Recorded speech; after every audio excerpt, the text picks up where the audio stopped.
जय श्री कृष्णा मित्रों, कैसे हैं आप लोग। उम्मीद करती हूँ आप लोग अच्छे होंगे और जीवन में आगे बढ़ रहे होंगे। ईश्वर की कृपा आप सब पर बनी होगी। तो दोस्तों, आज हम आपके लिए लेकर आ गए हैं बहुत ही प्रेरणादायक कहानी।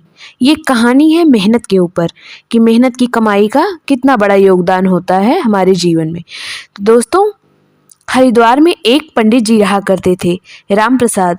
वो भगवान की पूजा भक्ति किया करते थे। उनके कुछ शिष्य भी थे और उन्हें पूजा पाठ सिखाया भी करते थे।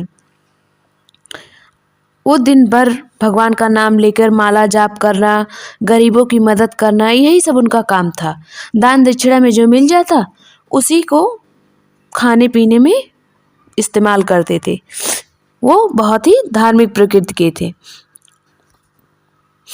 तो पंडित जी के घर के सामने एक मोची बैठता था। जूतों को बनाते समय वह हर समय राम रहीम का भजन जरूर गाता था और अपने काम में मस्त रहता था। लेकिन पंडित जी का ध्यान कभी मोची की तरफ या उसके भजन की तरफ नहीं गया और ऐसे ही पूजा पाठ में उनके दिन बीत रहे थे। एक बार अचानक से पंडित जी बहुत बीमार पड़ गए, इतना कि बिस्तर से उठ बैठ न पाए। धीरे धीरे उनके सभी शिष्य चेले आश्रम छोड़कर चले गए। किसी ने उनका साथ नहीं दिया, कोई उनकी देखभाल के लिए नहीं रुका। जो थोड़े बचे वो काम काज के सिलसिले में ज़्यादातर बाहर ही रहते थे। पंडित जी आश्रम में अकेले पड़े रहते और उदास रहते। उस समय उन्हें मोची के भजन सुनाई पड़े। सुनते सुनते उनके मन का रुख हटकर भजनों की तरफ चला गया। इससे पंडित जी को बहुत आराम मिला। उन्हें महसूस हुआ कि उनका दर्द कम हो रहा है। एक दिन अपने शिष्य को भेजकर पंडित जी ने मोची को बुलाया और उसे अपने पास बिठाया। मोची भी सोचा, जो पंडित जी मुझे दूर से ही देखकर मुंह बना लिया करते थे, आज उन्होंने मुझे अपने पास क्यों बुलाया है। वो बेचारा जमीन पर बैठ गया। पंडित जी ने कहा, अरे नहीं, उठो और इस आसनी पर बैठो। तो मोची उठकर उस आसन पर बैठा और पंडित जी ने कहा, तुम बहुत अच्छा गाते हो। मेरा रोग बड़े बड़े वैद्य और बड़े बड़े दवा करने वाले नहीं ठीक कर पाए, लेकिन तुम्हारे भजन में न जाने क्या जादू है जो मुझे ठीक करने लगा है और मैं बहुत खुश हूँ।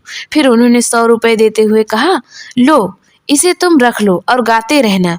100 रुपये पाकर मोची बहुत खुश हुआ।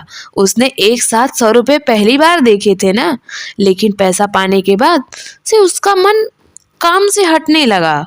भजन गाना वह भूल गया। न रात को नींद आती, न दिन को चैन। वो सोचने लगा, इन 100 रुपये का क्या करूं, कहाँ संभाल के रखूं।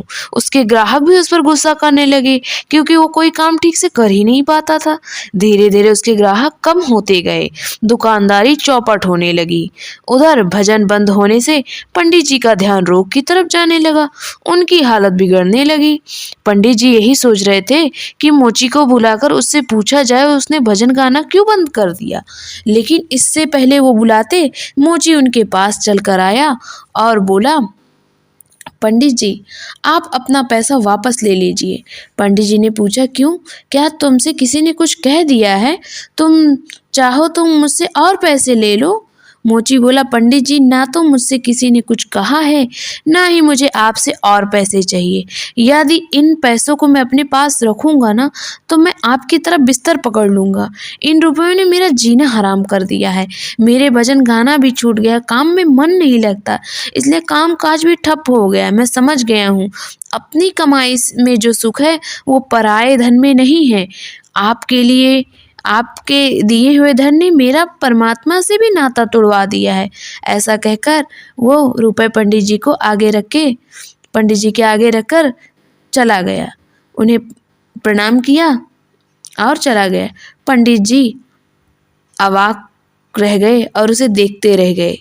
तो दोस्तों, इस कहानी से हमें यही सीखने को मिलता है कि किसी का दिया हुआ धन या एकाएक आया हुआ धन हमारे पास ज़्यादा दिन नहीं ठहरता, और ठहर भी जाए तो हम सुकून से नहीं रह पाते, हमें नींद नहीं आती और कुछ समझ में नहीं आता।